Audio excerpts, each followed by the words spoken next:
Hello. Hi, everybody, and welcome. Welcome to our seminar, Exploring Digitally Literate Leadership. This is part of the National Lottery Heritage Fund's Digital Skills for Heritage programme.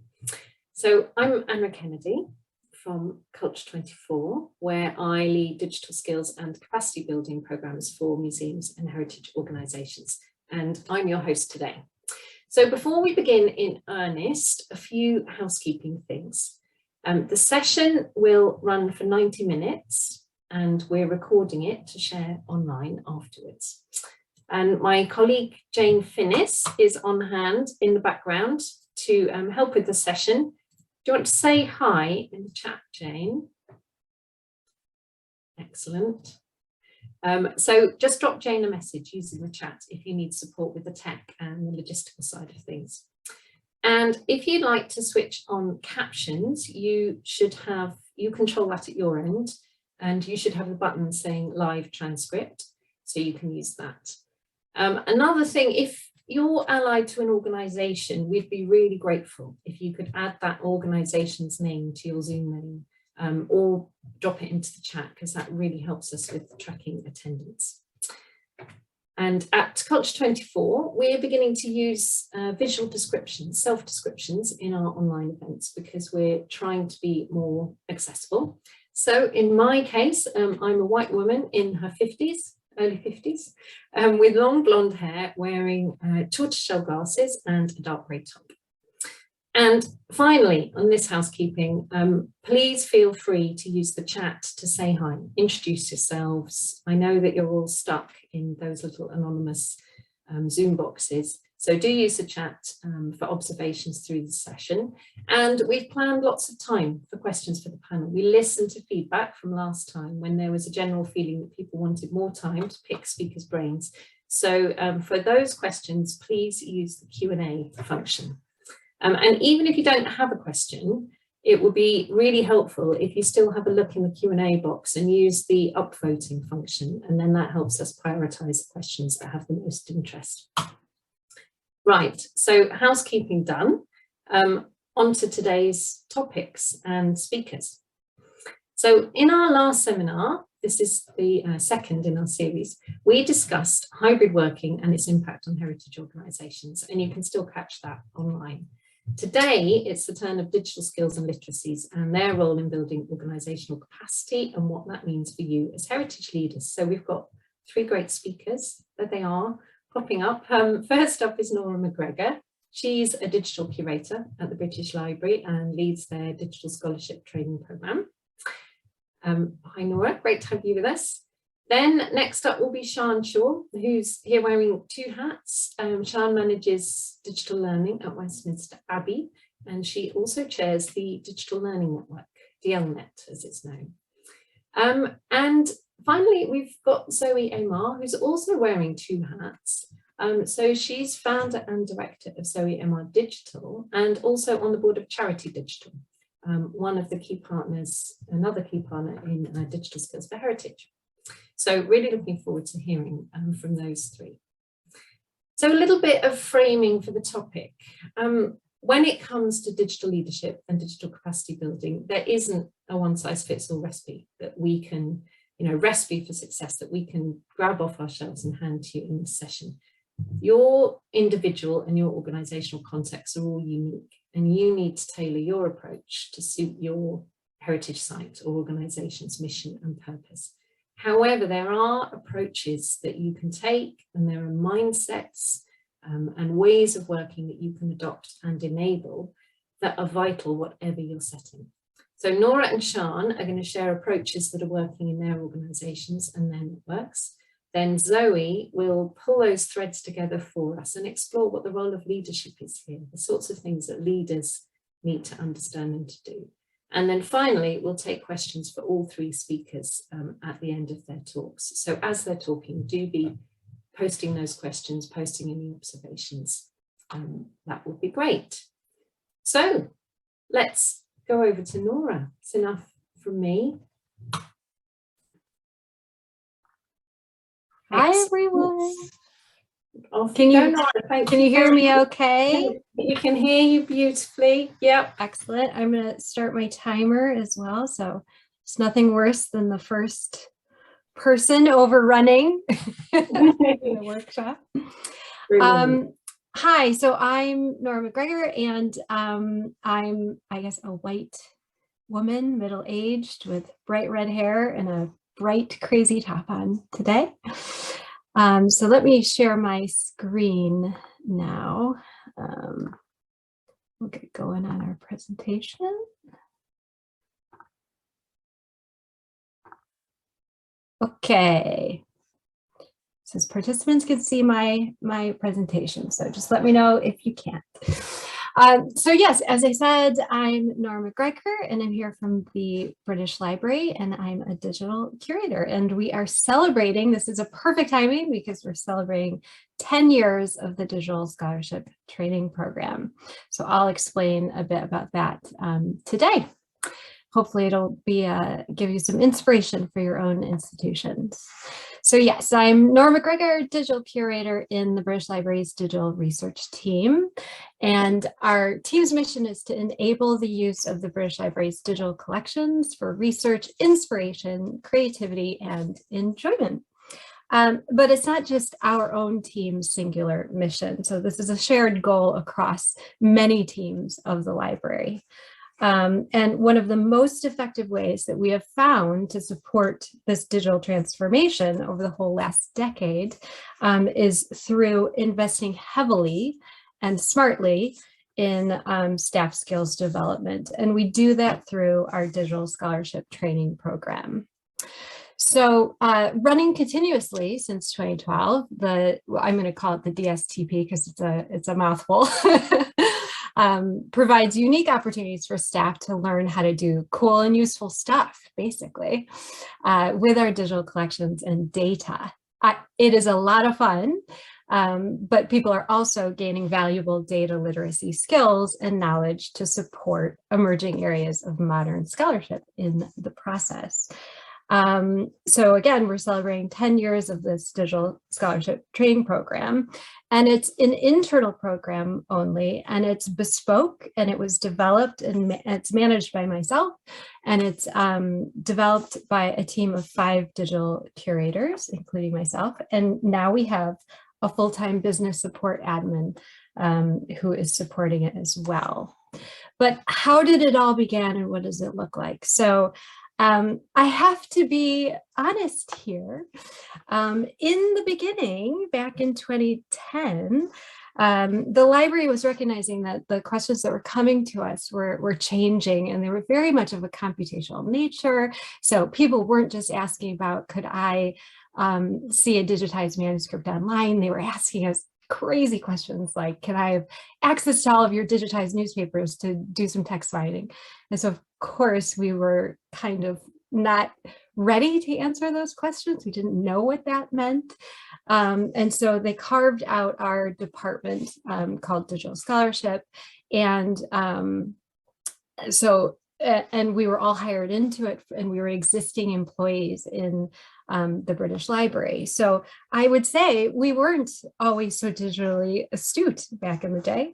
But what we had was a real passion for learning about this new domain. So I'm a librarian, and I have a master's in library and information science, and I love digital, but this was kind of next level stuff, and it wasn't something I had focused on in my career up until that point. So I think that's important to share, that was our context. So we needed to know what digital scholarship was, and as I go on, you'll learn what it is too. And we needed to learn about this, so we went off to school actually.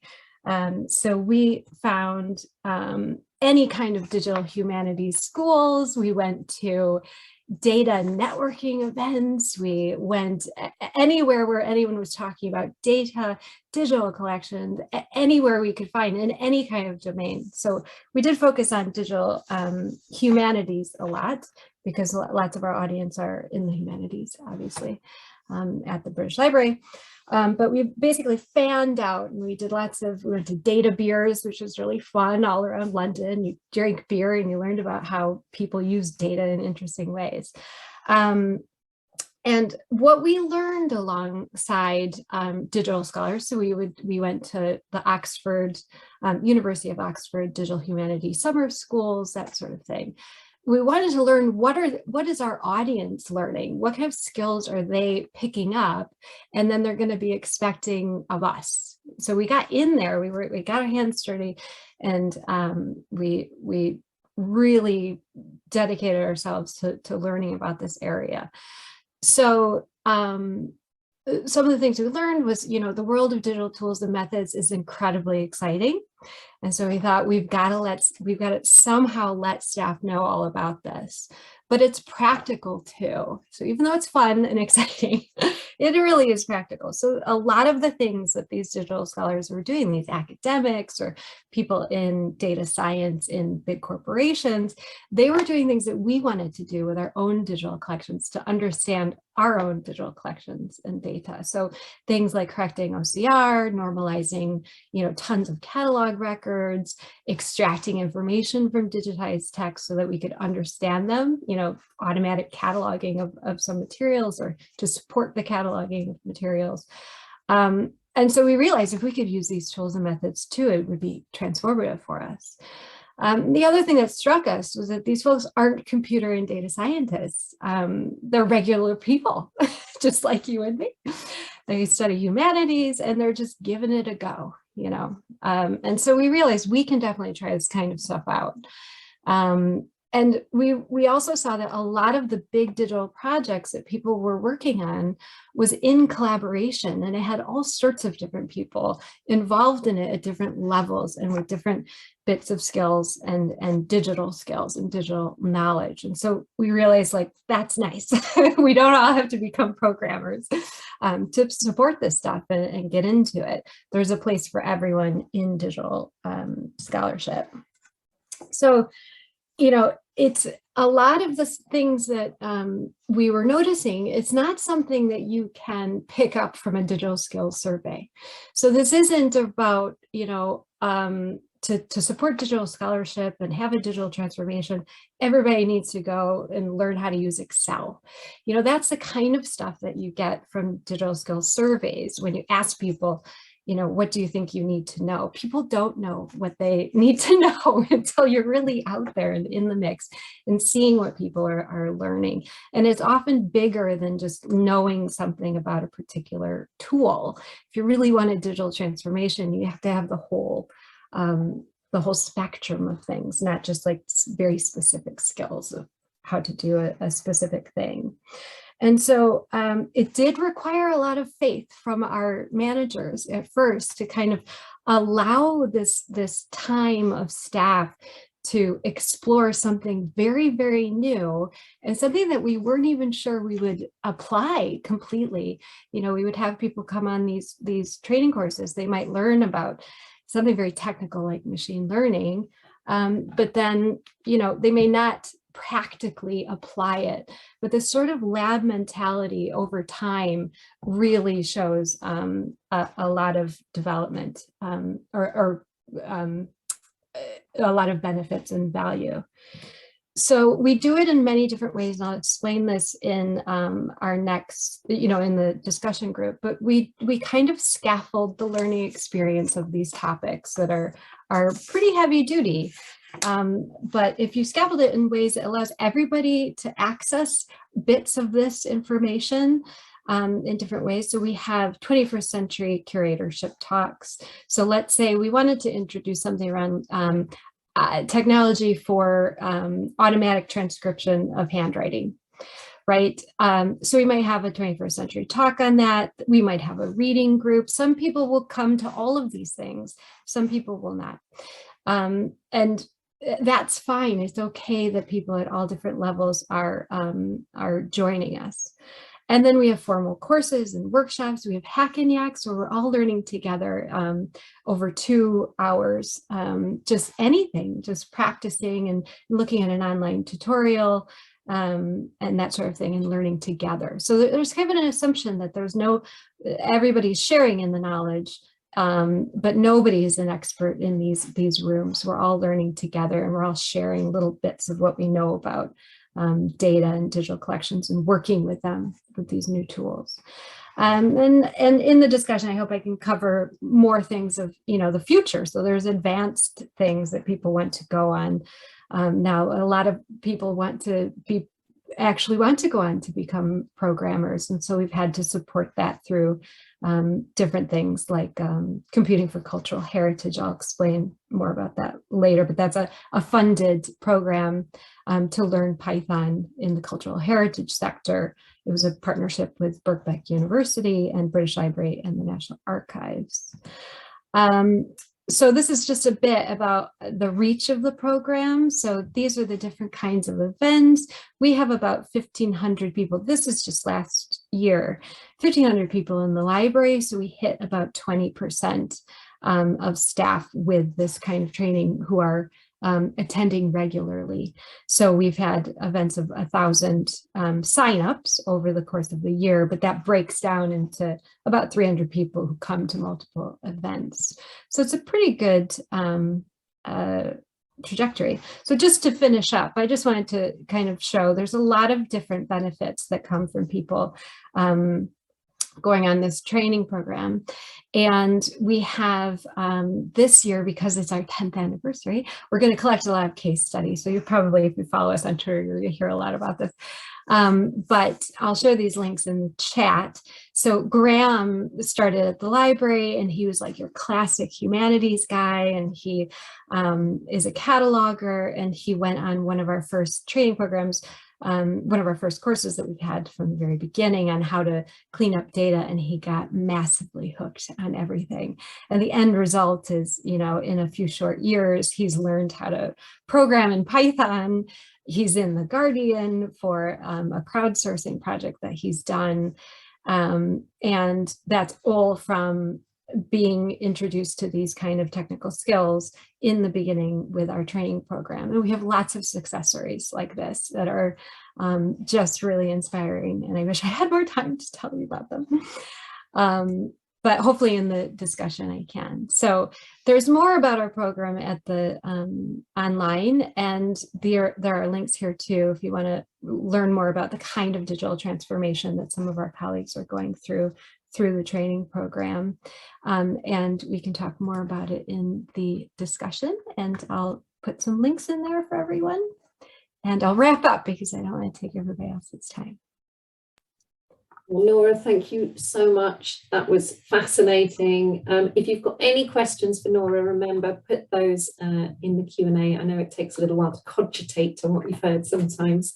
Put those in there. That was great. And Sian, are you ready? Let's head over to you. Hello, let me just get my screen ready. Okay, hopefully everyone can see that. Someone's going to wave at me if they can't. That looks great, yes. So, thanks, Anra. I'm Sian Shaw. I'm a white woman in my early 30s with shoulder-length blonde hair, wearing dark blue glasses. And as Anra said, my day job is as the digital learning manager at Westminster Abbey. So Westminster Abbey has approximately 300 members of staff and 150 volunteers.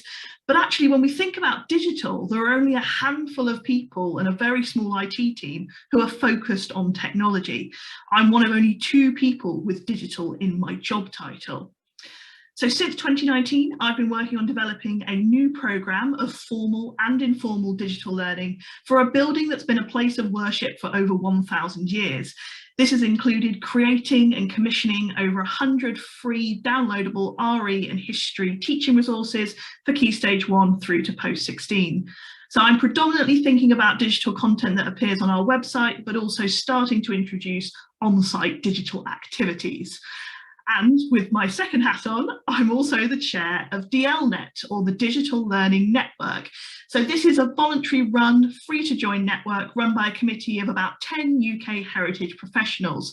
DLNet has been in existence for nearly 20 years, showing that digital learning certainly isn't just a thing born out of the pandemic.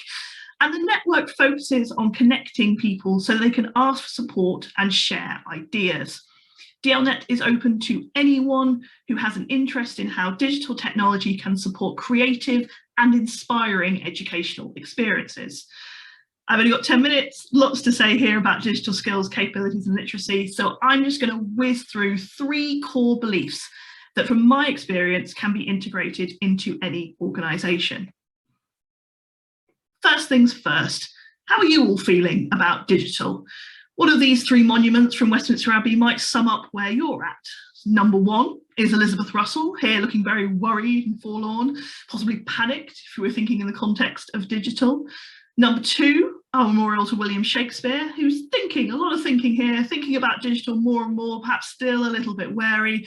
Or number 3, David Garrick, bursting with confidence and enthusiasm about the world of digital literacy and skills. So pop your number in the chat. How are you feeling? 1, 2, or 3?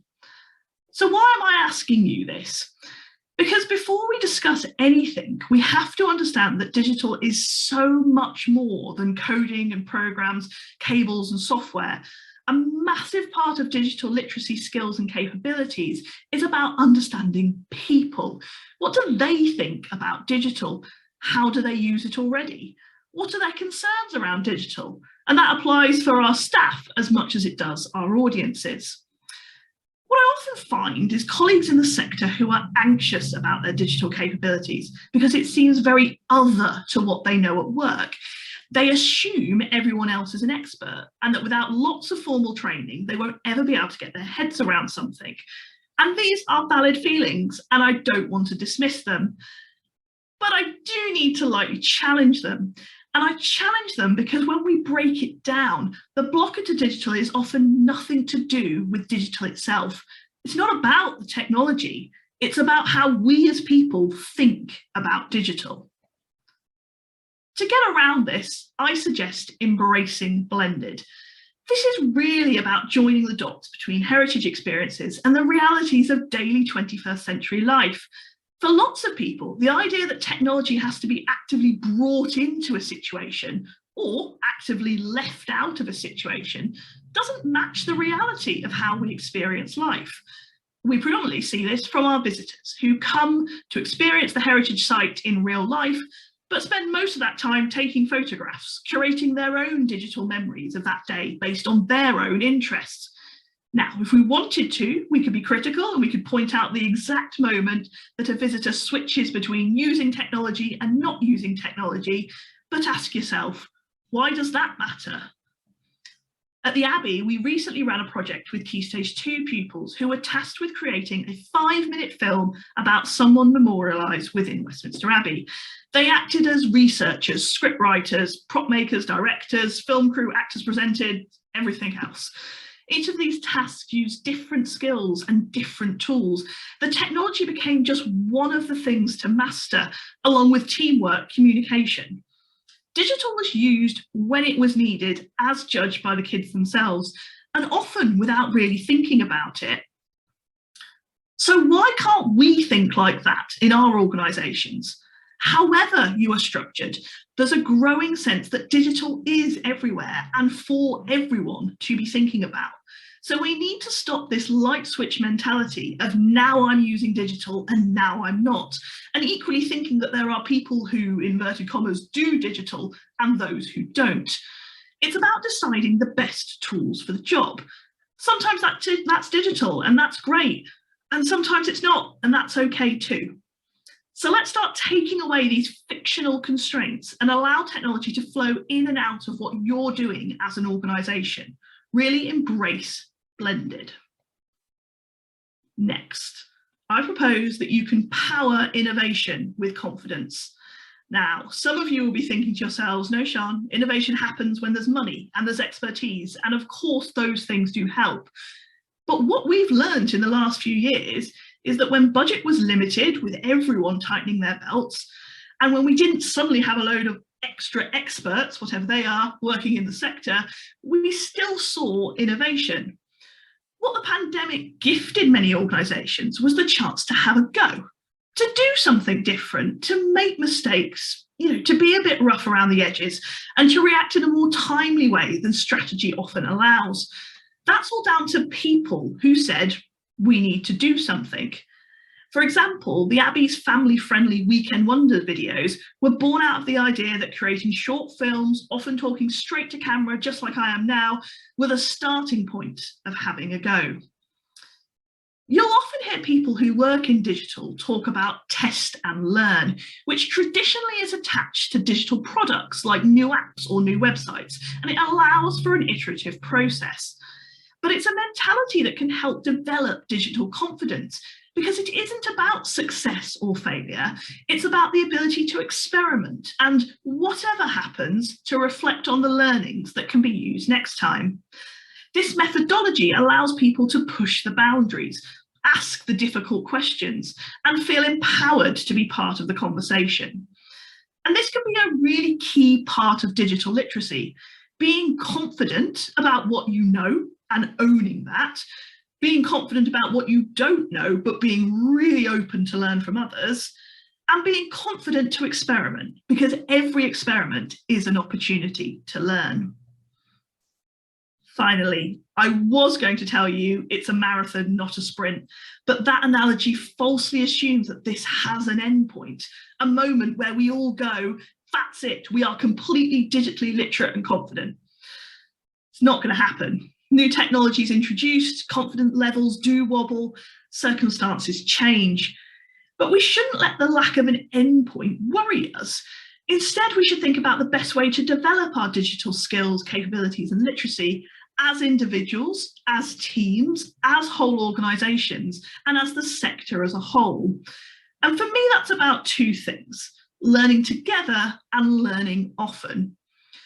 Firstly, together matters because this is something that affects everyone. As the chair of DLNet, I regularly engage with colleagues who would put themselves at varying levels of digital skills. Many people I spoke to during the pandemic started following DLNet because, and I quote, "suddenly I had to do digital." There was a refreshing sense of unity at the start of the pandemic because none of us had experienced anything like it. We all had to adapt, to pivot, to learn together how this new world worked.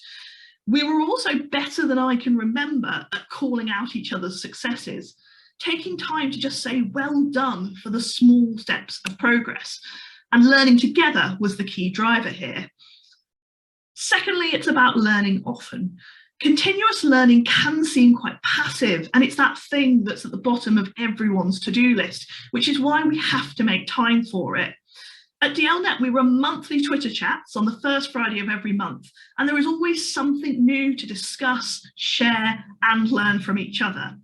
Our events throughout the year focus on skill sharing and project sharing, taking the time to celebrate each other's wins. Now, within your organisations, it's about making time for regular sharing. Simple things. Encourage a colleague to share the thing that they learnt at a team meeting. Circulate notes if someone attends a CPD session. We've even got a document going at the moment for a new programme in-house that's just been introduced, and anyone can add their top tips to it. It's a shared space. So whether in your organisation or within the sector, learn together and learn often. That's it, 3 core beliefs: embrace blended, power innovation with confidence, learn together and learn often. Hopefully that doesn't seem too scary. As leaders, in the broadest sense of the word, you don't need to be digital experts to lead progress, but you can make space for a culture that allows for growth, risk, and experimentation. One question to you: are you up for the challenge? Thank you for listening. Sian, thank you so much. Yes, I'm up for the challenge. Hopefully lots of other people in here are up for the challenge as well. I'm going to hand straight over to Zoe, who looks very up for a challenge too.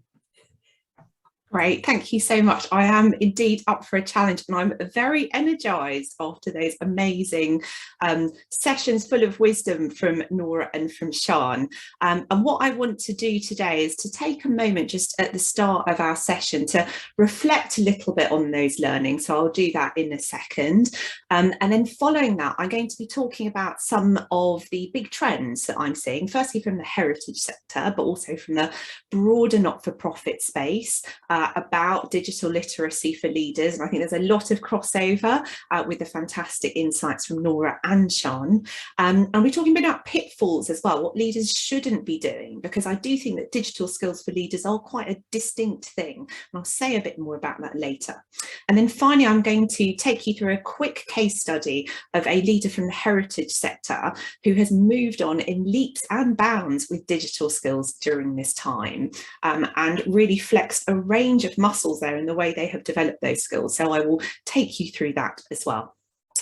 So firstly, if we can just take a minute to reflect on all of those fantastic insights that we had there from Nora and Sian.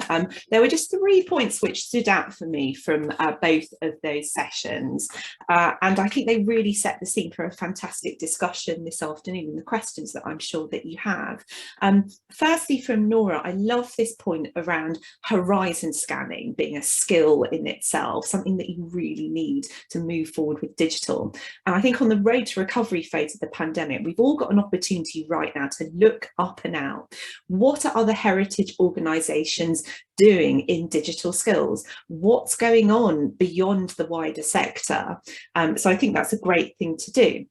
And I also loved Nora's point about user-led skills. What are the people that we are trying to support doing with their digital skills? What journey are they on? To what extent do we need to keep pace with that, or even to lead that? What are we aiming for there? So I thought that was also a fantastic insight. And a theme that Nora raised, which came up again also in Sian's presentation, was about collaboration, about learning together, about the democratization of these spaces where we all come together and we really focus on continuous learning. And then from Sian's presentation, I love this point about, well, how do you develop the right digital skills when the institution, you know, this fantastic historical institution, this national treasure, may need to change as well. So the fact that we're all pioneering this work around digital skills, what does that then mean for the organisations within which we're working? How might that organisation then need to adapt? So that really got me thinking. And then Sian's point about the mindset shift and continuous learning is one I'm sure we're going to be exploring a lot more today. And then how you feed that love of learning into your culture and where you do it, how you do it, I think is such a great point. It's something we all need to consider as we plan these opportunities for learning. And then I also love Sian's point about getting people to think about the digital skills that they have gained outside of work. A big thing I see right across the not-for-profit space is sometimes people coming to work with maybe some quite good digital skills that they have developed, perhaps from another job or even in their personal life, when they're perhaps not quite sure what they're empowered to do. So there's something here about crossing that divide between work and home and people's other professional skills, and thinking about how we bring those digital skills in and how we encourage our staff to do that. So moving on from those 3 fantastic learnings from our 2 fantastic speakers, I wanted to say a little bit about where I see the role of skills, because I think this is often a big question that we ask in organisations. Where do skills sit? Where should they be? And I think that digital skills are very much the golden thread that should run through a lot of what we do. It's hard to think of a digital project or even perhaps an offline project where it wouldn't be significantly improved by having some really good digital skills in the mix, whether that's content, whether it's fundraising, whether it's the way you deliver your services, as both Nora and Sian described earlier. And the way I like to describe this is that it's a bit like an iceberg. So let's take an example that's happening right now, I'm sure, across the heritage sector and indeed the wider charity and not-for-profit space as well. I'm sure there'll be people on this call who are going through the joys of putting in a new CRM or a new website. And of course, with those projects, it's so easy to really look at what's going on the surface and to focus on the product itself. But the thing that's going to really drive the change, the thing that's actually underneath the surface that we may not always be aware of or see, is the digital skills that we're going to get our staff and our volunteers and our trustee to develop that are going to make that project a success. So that's why I always like to get people to think about digital skills as an iceberg, because if you don't get that right in the context of a big project and your wider work, it's something that could become perhaps a bit of a pitfall later on. So moving on from icebergs, hopefully to something a little bit more cheery, there was some wonderful data from the DASH survey. So I just wanted to flag some really interesting insights from that. And I've included the link to the source here at the bottom, as well as the Heritage Digital Academy's fantastic courses. So I wanted to pick out just 3 learnings, which I thought were very sort of interesting in terms of our discussion this afternoon, very relevant for that. So the first thing is that there's this growing confidence in digital skills. So we can see here this point about getting confident with video conferencing, and that mirrors one of the trends we saw in the Charity Digital Skills Survey last year, where there is this growing sense of confidence in digital skills across the sector.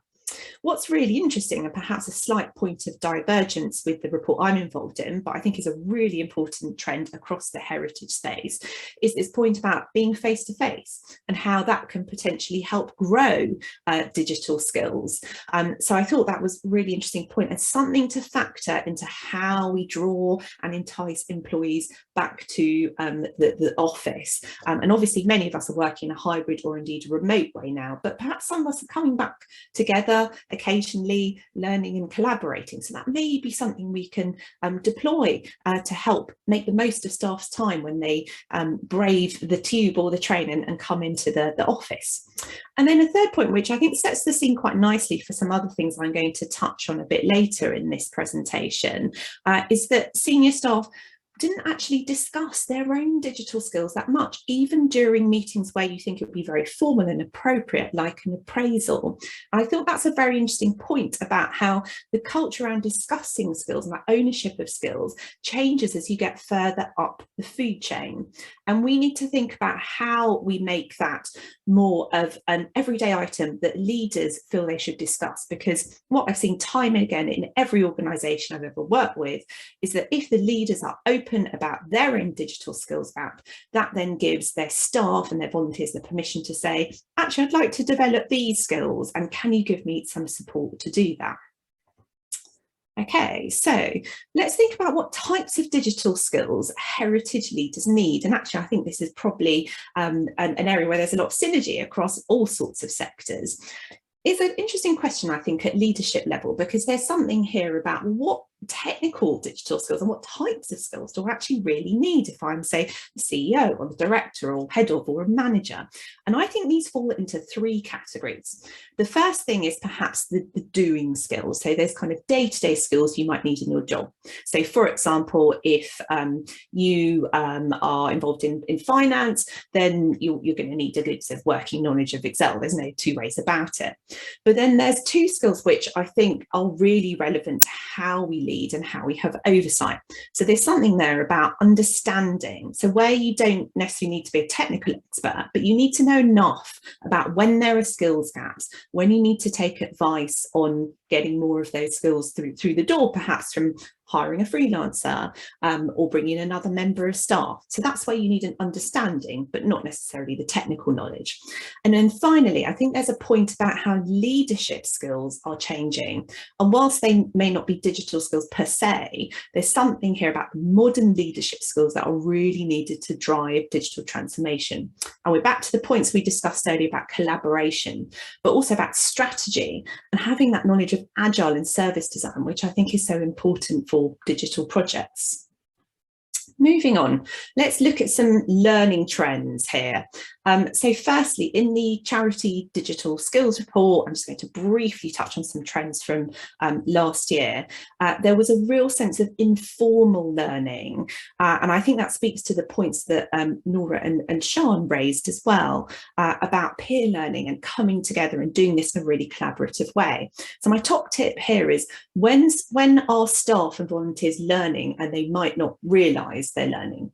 So that could be things like team meetings, as Sian mentioned. It could be when they call the IT help desk with a problem. It could be when they're having a one-to-one session with their manager. Think about how you can fold those learning opportunities into the day-to-day workings of your organisation, so you start to develop more of a learning culture. And then 3 tips that I would give then for growing heritage leaders' digital skills, and these again reference the charity digital skills books. I think they're pretty relevant to any sector. There's something here about how you develop your North Star, and that's as much a test of your strategy skills as your digital skills. We need really sound digital visions that speak to the visions and missions of our organisations. And again, it's those horizon scanning skills. What trends are out there with digital? How are they going to impact your organisation? What do you need to do about them? I think that's a muscle that perhaps doesn't get flexed quite enough, and leaders need to really develop that. And then the third point is about developing, but also embedding digital strategies. And I can't say that enough, really, because when I think of embedding, it's very much about how do you capitalise on the progress you've made during the pandemic, and where do you go next? Let's move on and think about pitfalls. Well, not doing the things that I mentioned is obviously not a good thing to do. But then I think there's also that sense of not nurturing some of these digital skills. So not encouraging people to collaborate. And a lovely description that I read of leadership and how that's shifting post-pandemic, which I think is partly a digital skill as well, is how might leaders create those moments of energy which really encourage the team together and collaborate. And that's so fundamental to the ethos of digital, but also where I think all of our organisations are going in the future. And then finally, there's a really important point here about inclusion. Obviously, digital may not be for everyone, and staff and volunteers may be at different stages with digital skills, and that's fair enough. And I think Sian highlighted that really well in her presentation.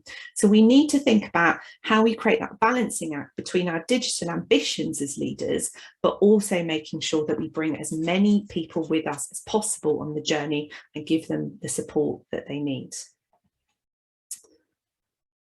So just on a heritage leader who's developed their digital skills, Stuart Murphy, who's CEO of English National Opera, there's an episode of our podcast where he talks about the digital skills he developed during the pandemic. And actually they were almost traditional skills that got repurposed in the way in which they were having to be a lot more digital. So things like new ways of doing internal comms, being much more transparent and open as a leader, really leading with your values through digital, and fostering more of those moments of peer learning and innovation. So what Stuart and his team did beautifully was really use digital skills to mark a step change and to drive that step change in their culture and how they operate and connect with a more diverse, younger supporter base, as much as strengthening relationships with the more traditional supporters that they might have. So please do take a listen to this and check out Stuart's amazing, inspiring story. And just one final thing to say, if you are a charity or indeed any other kind of non-profit organisation, we would love to hear from you in the Charity Digital Skills Report Survey. It's a bit of an annual barometer of where the social sectors act with digital. So please do get involved in that if you can. We'll be using the results to influence funders right across the sector. So we'll be creating a resource that will make a big difference, I'm sure, to everyone on this call. So please do share your opinions on that as well. And finally, I just wanted to say that what we have sort of talked about today is we've discussed types of digital skills, and we've also talked about what leaders can do with them. So whether that's innovating, whether that is shifting your business model, whether that's new ways of generating income, or whether it's just about reimagining your future. And skills, I think, are in some ways a means to an end. It's about the opportunities they open up and the different people we can create relationships with to help our organisations achieve even more progress. Thank you for listening.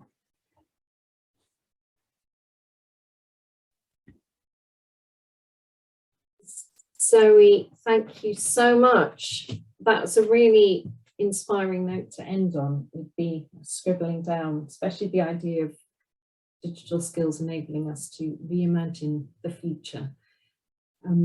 They can. So let's discuss skills and the future. So if all of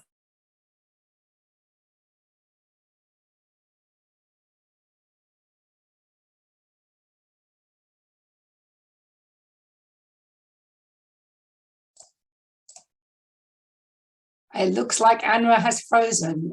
Hi, everybody. Just stepping in behind the scenes. I'm Jane. I'm the Chief Exec at Culture 24. I am a middle-aged woman as well, in my 50s. Looks like Anra's crashed out for a moment, but I think she was about to just invite you all to put your cameras back on and join us for a bit of a discussion. I was actually interested in hearing your thoughts on the difference between kind of supporting innovation versus supporting change. You know, I mean, obviously, as you know, a group of us as leaders, supporting those things for me are quite different things. And a lot of what you're talking about is around digital transformation. It's about a change agenda. It's very human-centered. And innovation is more kind of experimental. I was just interested in your thoughts around the differences between that and how best to support those. I think, I mean, from the British Library standpoint, I mean, what we were always up against and what becomes the problem is people want the results right away. And they're like, we have this digital project, all hands on deck to make this thing happen. It happens, it's kind of a disaster. People leave the library, you know, and all the resource goes into that. And this frenetic, you know, let's get this activity done. And then that happens the next time. And then there's another one. And then all your energy and resource is just doing that all the time.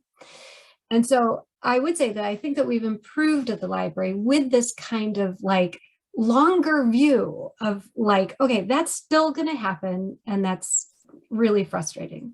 But maybe we could envision that not happening so much. And maybe in 5 to 10 years, we'll have a kind of strategy where this doesn't happen. So we're all kind of sharing in, you know, the knowledge of how to get these things done.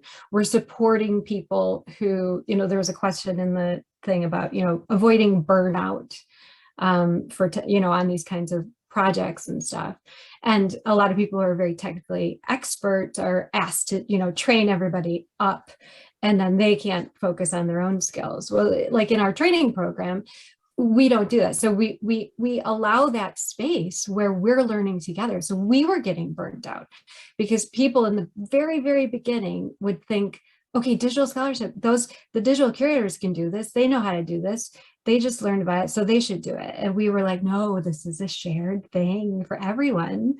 And we would push back on stuff and say, listen, I will give you the time to teach you about this, but I also am carving out time to learn stuff for myself. And that's where our hacking yucks come in. You know, we don't know anything and we're with our colleagues and we're just figuring stuff out. And we carve that time out, and that is, you know, supported by the institution as part of the training program. So we have very technical people who come and say, I want to have the 2 hours, you know, to do this thing. Does anybody want to learn this thing with me? You know, and it's wonderful to have those conversations with a range of folks. So I hope that kind of answered the question a little bit. Anyone else want to comment on that? So you look like you are about to say something. Yeah, I think it's such a great point, because I think there's something there about what is innovation anyway. And one of the things that I hear from the organisations we work with is that, oh, to innovate successfully, we need to be like Google, or we need to be like Elon Musk. But actually, I always get organisations to think about, well, where have you just done something a bit different that was a bit new and during the pandemic, and what did you learn from it? And even if it didn't work out. So I think there's something there about helping people feel confident in their ability to innovate at all, however small those baby steps might be, before you start thinking about the big bet projects. Yeah. I mean, I think that there's definitely something for me around unpicking the differences between innovation and change. And I think a lot of the barriers that come up for change, as you have been shown through your examples, are not actually about technology at all. They're just about people, aren't they? They're about how people feel uncomfortable or worried or anxious, or you know, how all this change is tapping into all sorts of other things that are nothing to do with technology at all. Anyway, welcome back, Anra. We seamlessly slipped in as the chair for a moment, but do join us again.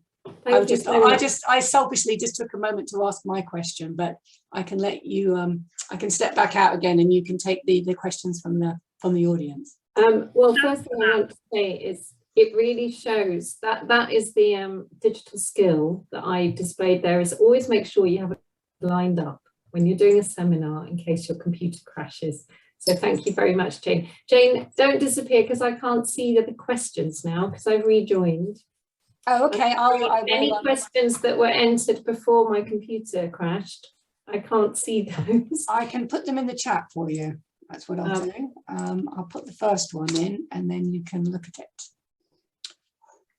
So yes, this was the one, I remember this so this is a long question. Thank you, the person that posted this. So they are about technically complex digital activities and tasks, and saying that over the past 20 years, they've seen two main approaches. There's firstly the parachute an expert in to train up all the non-digitally competent staff in a short amount of time across a broad range of digital activities. Often that's not successful, they say. So expert parachuted is the first one. Or the second option, hiring technically competent staff that have specific skills for a particular activity or activities and funnel specific technical work to those individuals. So do you have evidence of either of those approaches working or other approaches for rapid digital skills development that are successful? Might come to, well, is any one of you want to volunteer to take that first? Sian. I'll take that because I did have a good read of that question. I had to reread it a few times because there's so much depth in there, and I can hear I saw it was anonymous, but you can hear someone's real feeling behind that question in, actually guys, these two approaches don't work, do they? Please confirm that with me. And yeah, that's kind of where I feel on it. We have what I kind of chuck in as an approach C, which is working quite well at the Abbey, where we have what we call champions in each team.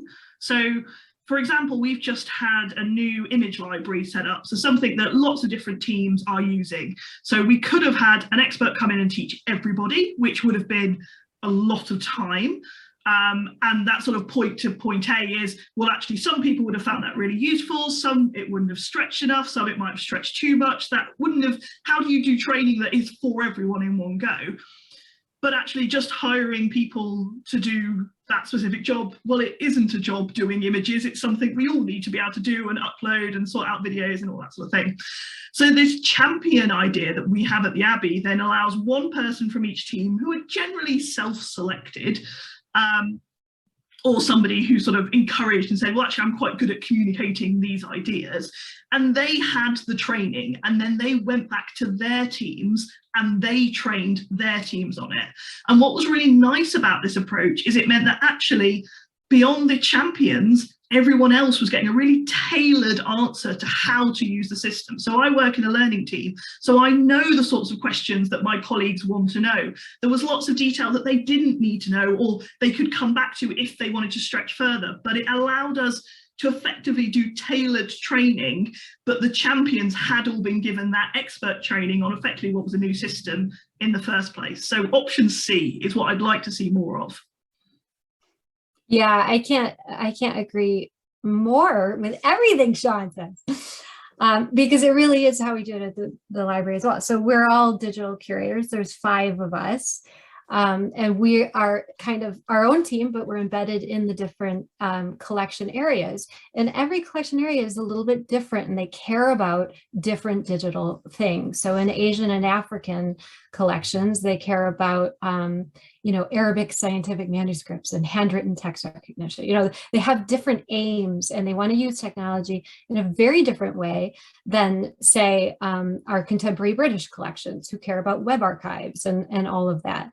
And so each of us has our own little grasp of those areas and have built a kind of technical expertise over the years, but we don't do it all. And so what we use with that training program is to introduce it, to identify what is coming up on the horizon. Who are the people in this area who want to do this work and will put the time into learning this stuff and doing it, and not doing it for them? Because, if you keep doing everything for everyone just because you know how to do it, you're going to go nowhere, and the transformation doesn't happen. It just sits in your team and you get burned out. And that has been exceptionally healthy and helpful for the whole library, and it really works that way.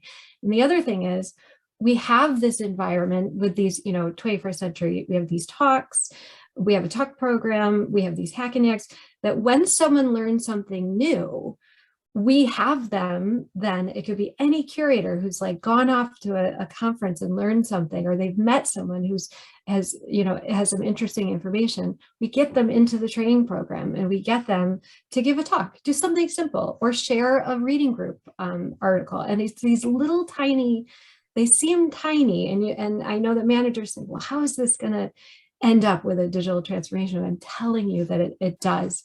And by building that confidence slowly in this kind of scaffolded way of letting people share the knowledge that they have with others, and not be so obsessed with the delivery, the KPI tomorrow.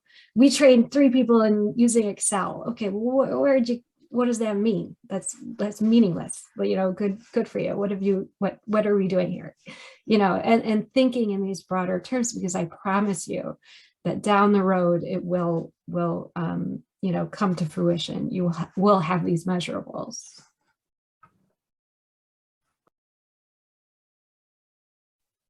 I'd just add to that point, bear in mind we were talking about change and innovation, is actually, I think that's sometimes where the divide comes, is change is that real business as usual stuff. It's the things that you're using all the time and every day. And those are the sorts of things that work really well by learning collaboratively together.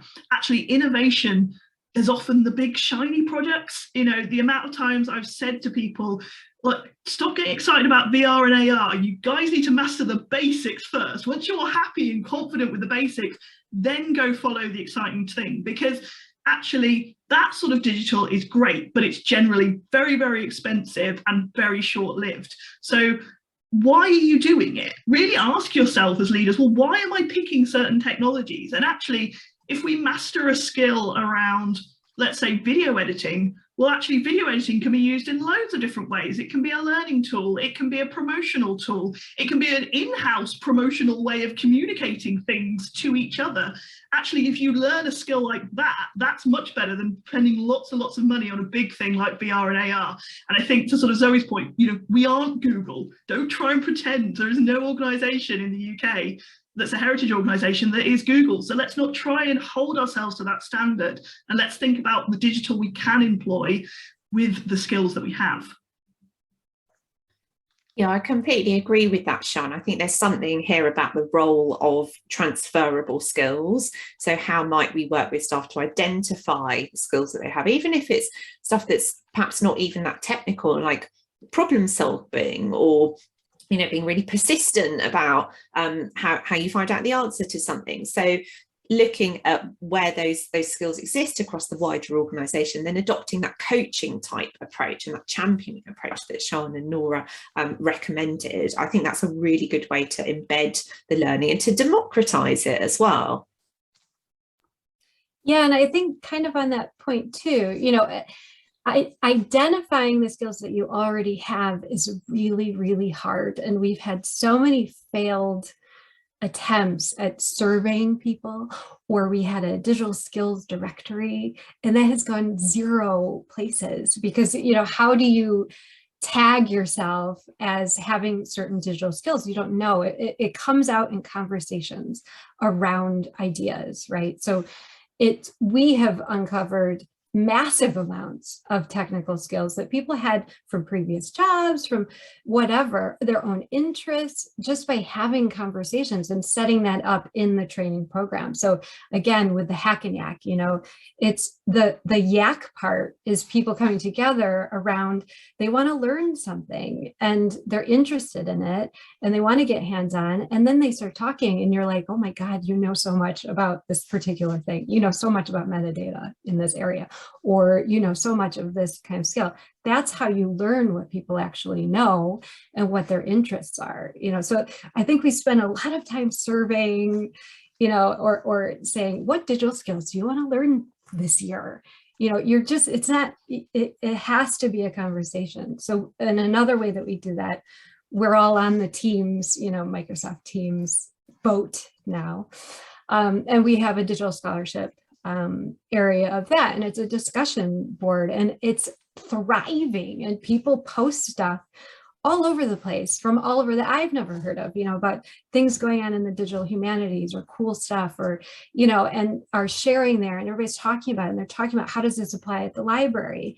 Can we even do it? And, and even being like, this is ridiculous. I can't believe, we can't do it, or this is not something relevant to us, and having those honest conversations. So it's more than just surveying, I guess, is my thing. Can I, just following on from that, and I'll get to, there's a couple more questions awaiting us as well. But this notion, which I agree is so important around discussing and having these conversations. We've got, between the three of you, we've got one CEO and two senior leaders. I loved what you said, Nora, in your talk about people don't know what they need to know. How do we talked about having the conversations kind of across the organization, across the teams. How do you have the conversation if you're not the CEO with your CEO and potentially your board members, your trustees? How do you start that digital skills conversation? Have you got any tips for how you help them understand what they don't know they need to know? I mean, for me, it starts in a place of, are we explaining things in a way that makes sense to our CEOs?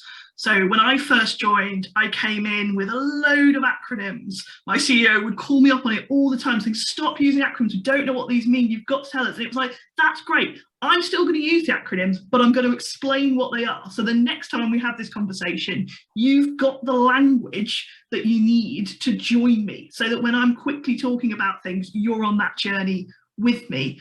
And I think it's about just opening up relationships to things that are understood. I spend a lot of my time going, oh, we want to do this on the website. That's like the equivalent of if you stand in the Abbey and you want to do that. Bringing those real life examples and comparing them to digital can be really useful.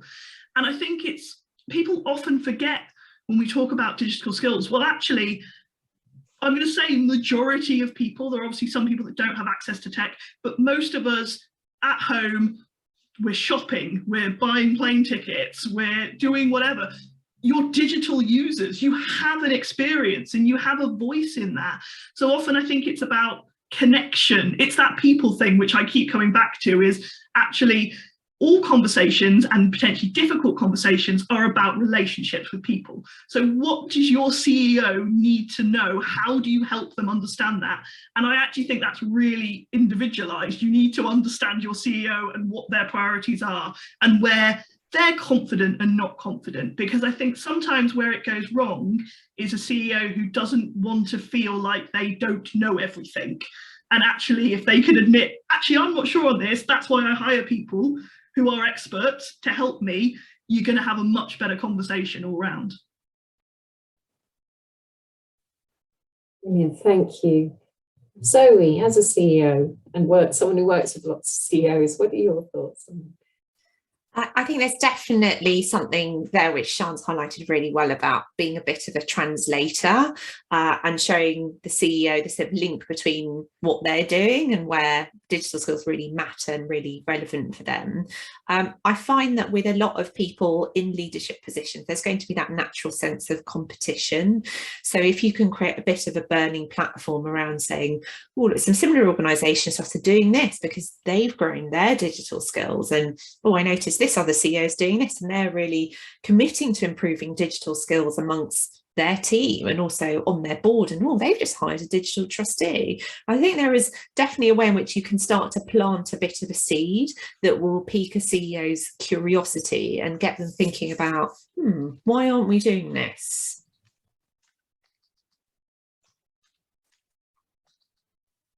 Great, thanks so much, Zoe. I love that idea. Did you want to add anything, Nora? You've got a very highly digitally literate CEO at the library. Yeah, I mean, that's lucky for us. But we did have an uphill battle in the beginning. It was convincing, managers to let people on this training program. out of their day job to learn stuff that wasn't like really apparent how it would connect to their job, and so we had a lot of convincing. We had to go to each kind of department. It's the same thing. You had to have that narrative. What do they care about? And, what, by allowing this time to attend these courses, what are they going to get out of it? And we also said, give us a chance, give us 2 years, give us 2 years to do this program. We've really been serious about, investigating this and putting these on, and we want to try this, and just give us 2 years, and put an end on it. And now we're 10 years, down the road with it, and it's massive. And we've been able to hire, an actual full-time person to manage it. So all the digital curators, we put 30% of our time into it to manage it. And now we have a full-time admin support for it. So the library is 100%, seeing the value of it, but it takes time, and you got to kind of have that faith in people. But if you chunk it down and speak their language and then say, just let me try it, give me 2 years, and we'll tell you what we're going to measure, and we'll show you some stuff. And it worked out. Really good advice. Thank you. And we've got a question in the chat from Nick. Thank you, Nick. Really interesting talks. Thanking you all. This was straight after the talk, saying they were mainly focused on concepts. So you have started to answer this question already, but it'd be good to draw it out more. Can you give some practical examples of how we can use digital on the heritage shop floor, please? And if I just add to that, so thinking about that digital skills lens, have you got any particular examples of those really practical ways in? Any more examples of those that can, from the shop floor?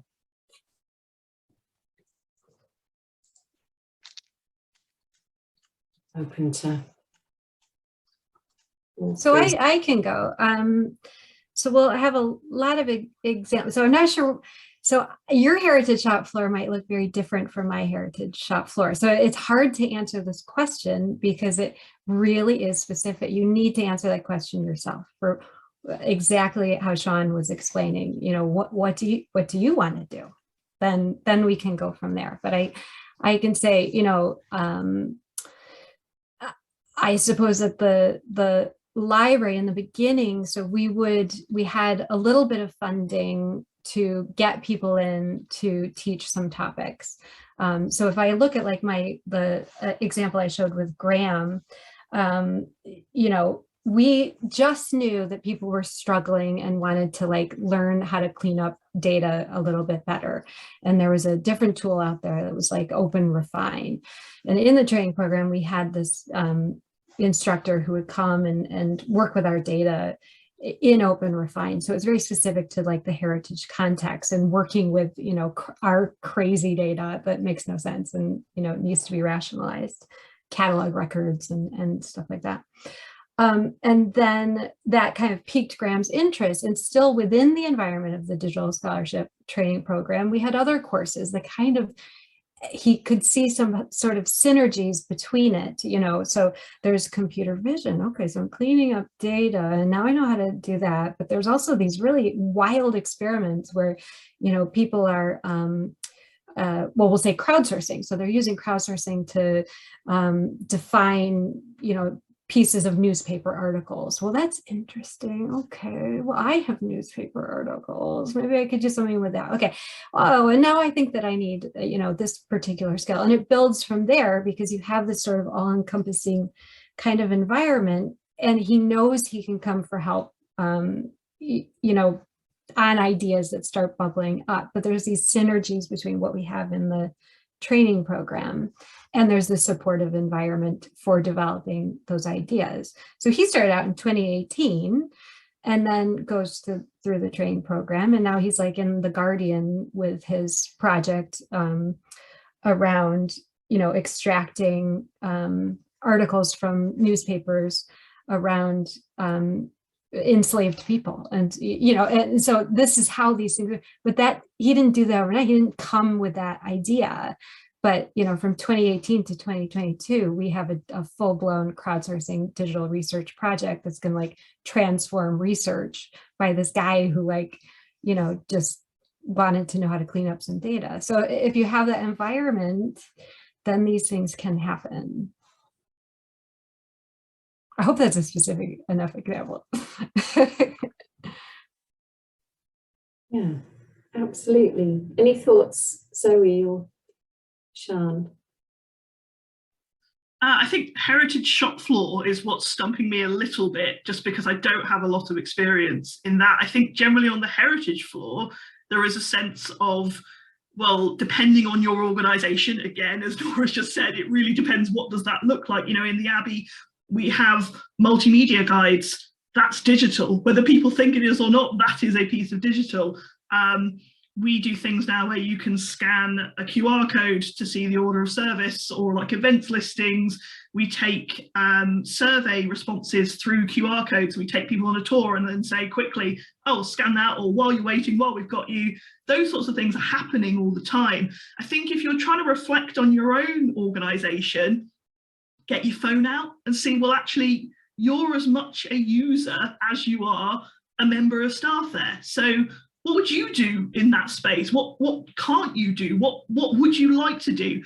Really, you know, we all have that capability to ask questions. And I think a lot of this development of digital skills and confidence is just start asking questions and see what other places do, see what other heritage shops are doing. And then you can really come back to, okay, well, why aren't we doing that? And, you know, should we be doing that? Is that the right thing for us? Yeah, that's really sensible advice, Sian. And just to pitch in as well, what we find on our programs, our digital skills programs, is often a really good way in, is on the behind the scenes stuff. So not only the audience facing side of things, but for instance, one organisation that I know of, it sounds really simple, but they started a WhatsApp group for their volunteers, and they taught a lot of their volunteers who had never used WhatsApp at that point how to use WhatsApp and how to use it as a way to keep in touch with each other through the day on their heritage site.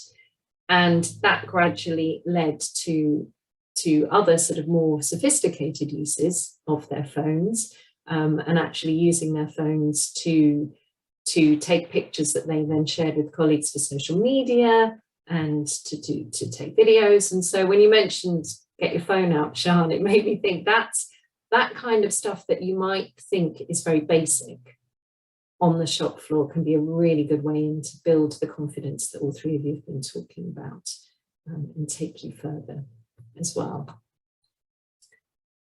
One thing I might just add there, just building on those points, I think the number one piece of advice I give to Nick is, what are the business problems that you need to solve right now? So I think you very helpfully mentioned in the chat that you're a membership organisation, you have a museum. Are the big challenges that you have right now getting people back to the museum? In which case I think there's something there about the role of social media and newsletters and your website in helping people find out about what you do and why you're a great day out on the weekend or whatever it is.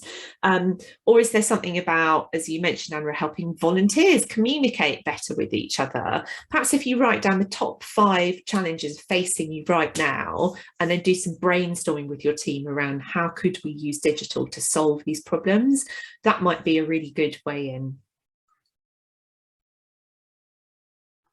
Yeah, on that point,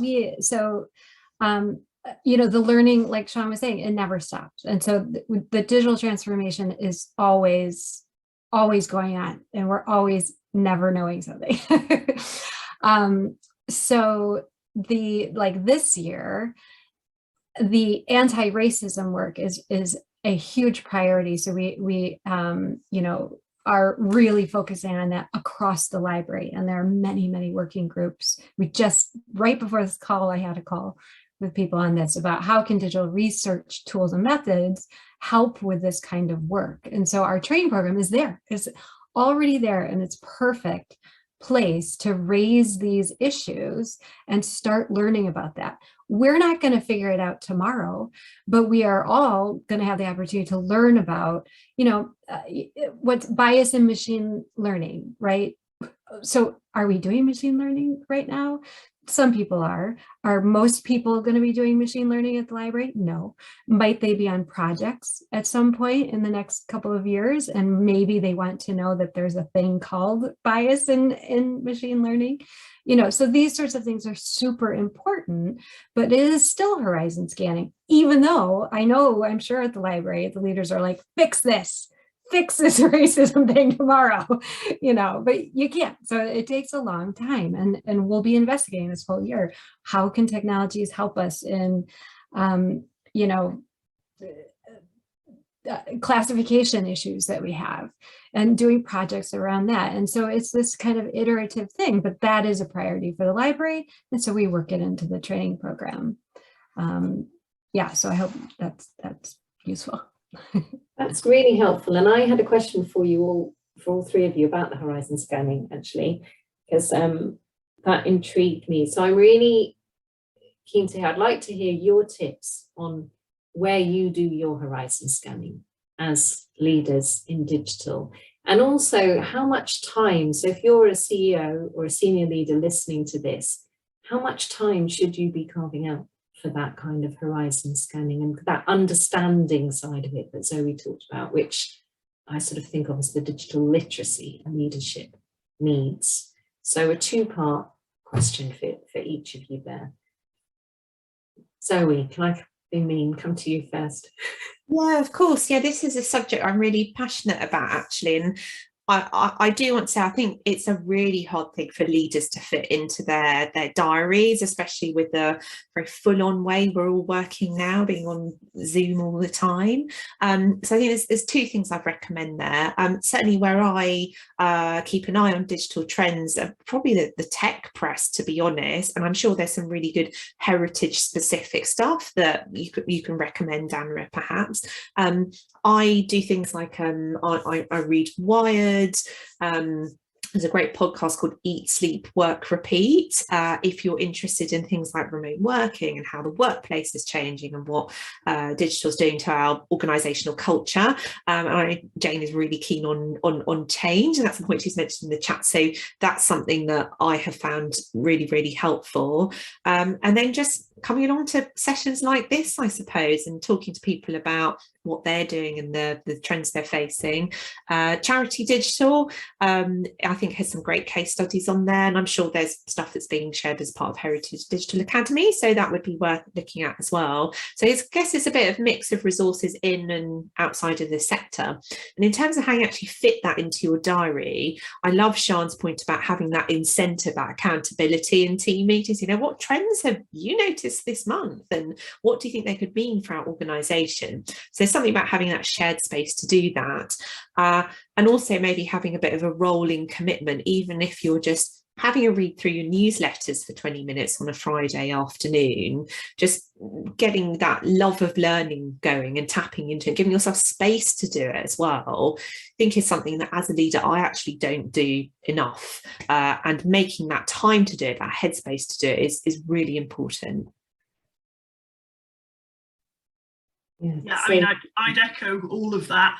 And I was talking to someone about this the other day, and it's such a shame because there isn't just one magical space you can go to that has everything. That's the nature of the beast. I'm obviously going to say Digital Learning Network at this point. I am in a very fortunate position that I get to talk to people, and I get to turn around and say, do you know what? I'm not an expert in this. I know loads of people are interested in this. What can we do? And actually, one of the things we're picking up on at the moment is how does equality, diversity and inclusion overlap with digital? So I'll do a shout out to our next Twitter chat on the 6th of May, where we've got the amazing Becky Morris, who's part of the Disability Collaborative Network, and Matt Dean, who works for an organisation called Aventido. And we are specifically talking about accessibility and inclusivity in digital. If you go and follow Twitter, there's a 20-minute video, just an interview from them that I did with them, and then we're going to have an hour to grill them. And those are the sorts of ad hoc things that are really, really useful. And I think what is good out there, you mentioned Charity Digital, definitely Charity Digital is on my list. One Further are also quite good at things. They were the ones that I really felt have picked up the Google Analytics for change that's happening and that's slightly terrifying everyone. That's okay. There are people out there who are thinking about that. museum's computer group, joining those sorts of just networks that are out there and people daily asking questions. Now that can seem really intimidating for your leader. That's just like a lot going on. I'm a big fan of having a folder that's just like external newsletters. I sign up to loads of things and then I give myself a bit of time each week to just flick through and go, that's interesting, that's not for me. Oh, I need to come back and read that properly. And actually it's about creating time for yourself. And yeah, I put it in my diary. It's a meeting with myself that I have. But generally that slot at like 4:30 on a Friday, where you're like, I can see the weekend, I'm not quite there. Just going to ease me in by listening to a podcast, reading some articles, those sorts of things. Actually, it's making that time. That's my time, and that's part of my career development. So it's important that it gets on the list. Yeah, and Twitter. For the time being, until tomorrow, and Elon Musk is in charge of it. No, I mean, from the very beginning, we were very involved in Twitter and just following everyone that had interesting people. So, in the digital humanities and just seeing what projects were kind of bubbling up. So that was where we got and continue to get a lot of inspiration. So I feel like my Twitter feed is like perfectly attuned right now to all the things I'm interested in. So it's easy to pick stuff up. But also, I mean, because I'm in a really easy place, so this isn't transferable, I think, to everybody, but by running the training program and having those communities where people are having established this community where people are talking to each other about cool stuff, I just have to like look in the digital scholarship teams at work from my colleagues who are just constantly sharing awesome things, and we're talking about it. So it's a really natural part of my day job and everyone else's, because it's just in there. It's just people are like, oh, I saw this thing here, I'm sharing, let's talk about it. So I think if you can set those things up internally, then you can get a vibe of what people care about in your staff. And it's an organic kind of thing. So yeah. And you're giving, all three of you, very strongly, one of the things coming through is that value that you place on learning, and you're modeling that with your teams as well. I think that's also so important for the leadership. So we had a question come in about, which sort of relates to this, around somebody who's worked in many digital specialist or expert roles, and feels that there's an expectation in those roles alongside the other aspects of the role to train up other people in the organisation. However, those experts don't get the time. Now, we've sort of addressed that side of it a little bit to develop their skills. And this question is pointing out, which I've seen too, is that a lot of people are doing that, developing evenings, weekends, annual leave, and it's leading to burnout. Absolutely. So is that something that you recognise? Any thoughts on that, on how we change that?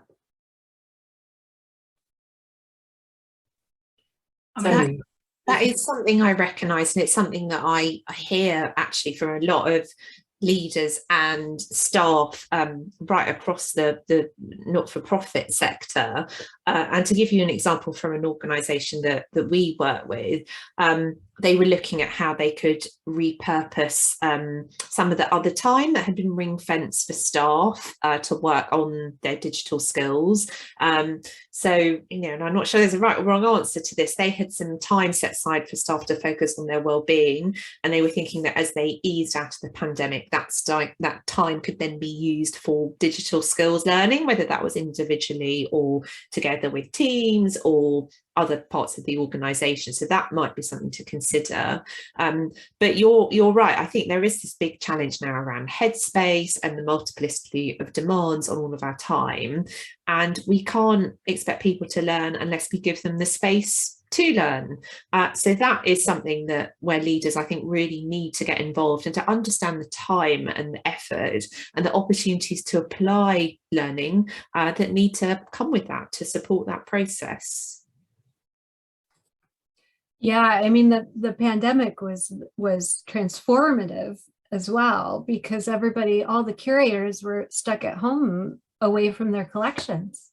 And so we had massive, massive influx of people in our training program. We put on more training than we had ever done in a year, that first kind of COVID year, because all of a sudden it was like, oh my gosh, we've got all this time away, to focus on ourselves and our development. And sometimes a lot of curatorial staff can get very narrow into what they're doing because they get this, like, I have to do this, and this is the job. And, I can't think further. They're not supported in that way. Thankfully, not many people. But yeah, so they had this kind of time, and everyone was attending like everything that we put on, and it was this kind of magical thing. So I'm sure we're going to see some real fruits of that going forward. And it just shows that it is of value, Yeah, I'd echo all of that. I think burnout in the sector more generally is a big conversation, but I think the thing with digital is really communicating upwards. It's actually really hard in a digital world to switch off, because particularly, I am not in this position, but if you're a social media colleague, where does that stop between your time and someone else's time? And even if you don't follow, you probably do, but even if you choose not to follow your account on your social medias, the world is still turning. That is all still going on. I know that we all feel this sense, and particularly when big events happen, it's that influx of, right, well, we're going to need an answer, and we're going to need something out there, and the website is where people are going to go, and social media is going to go, and that does put a lot of pressure on colleagues that are doing those sorts of roles. I think it just has to be about communication, like with any form of burnout. It's talking up, it's saying this is what's going on. And I think particularly as we were talking about horizon scanning, if your CEO is looking to you as a digital expert or somebody who's digitally confident to be horizon scanning, you've got to have that conversation about how that in itself is a big task. And that takes time. And you can be that translator, that communicator we've talked about. But in order for you to be the best trainer of others, you need to understand what's going on and what's next. Yeah, absolutely. Thank you, Sian. And it's such an important part of that digitally literate leadership that we've been talking about here, is for leaders to understand just how long all of this takes, that everything takes time. It's understanding how much capacity and resource every aspect of digital takes is part of that really fundamental knowledge and understanding that our leaders need, isn't it? So we are very nearly at the end of our session. We've had James put a couple of links in the chat with that on that horizon scanning topic. Anyone else listening who's got particular podcasts or magazines or any sources that you use for horizon scanning, please pop them in there. Jane and I are both fans of Brené Brown's podcast, and this one in particular, Leading with Purpose in the Digital Age, I haven't listened to yet, but Jane has said it's fantastic. And a plug for our newsletter, Culture 24 newsletter, there's a sign up link there. We round up interesting, useful things for you and pop those in the newsletter. It's about what we're doing, but also about things that we think are going to be useful for you across the sector. So just giving that a quick plug. And I'm going to, as we're really, I don't think we haven't had a last minute burning question come in. No, we haven't.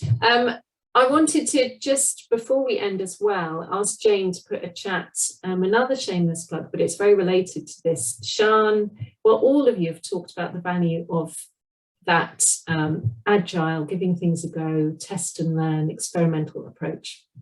And Culture 24 runs a program called Let's Get Real.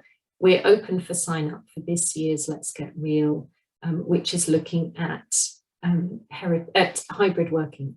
So the impact of hybrid working, and that's a chance to join a cohort of fellow cultural practitioners experimenting and testing and learning with that. So I had to put that in. And another plug, again, Jane, I think you've got the link for this. Zoe mentioned the Heritage Digital Academy. They're one of the partners in National Lottery Heritage Fund is launching on Thursday a new heritage hub. And that is going to be, it's free to attend the launch. That's an online resource hub, and that's answering the heritage sector's questions about digital. That's going to be great, and that goes live on Thursday. So sign up for that if you're interested as well. Anything I haven't mentioned from you three? Any more wonderful sources of wisdom? No, I think you've also been sharing your links. Thank you three. So I'm just going to finish by saying a huge thank you to Zoe, to Sian, to Nora. Really appreciate your energy and your wisdom and your insights and time you spent with us this afternoon. I'm very grateful, and I've learned a huge amount. I hope that everyone in the meeting has as well. So thank you very much, and we'll close there. Thanks. Bye. Thanks, bye.